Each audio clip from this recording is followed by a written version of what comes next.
Русландын берген эстафетасына жооп кылып, акын агабыз Байылдос Арнабаевдин бир ырын окуп кетейин.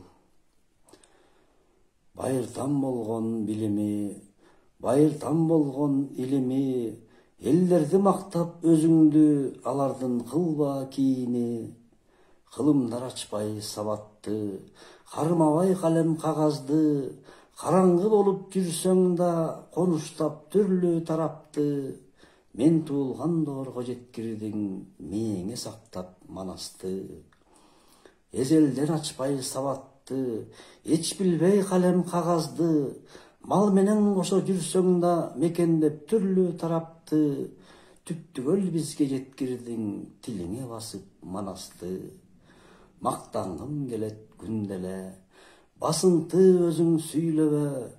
Эпосун ойдо жат билген, элдер жок сендей дүйнөдө.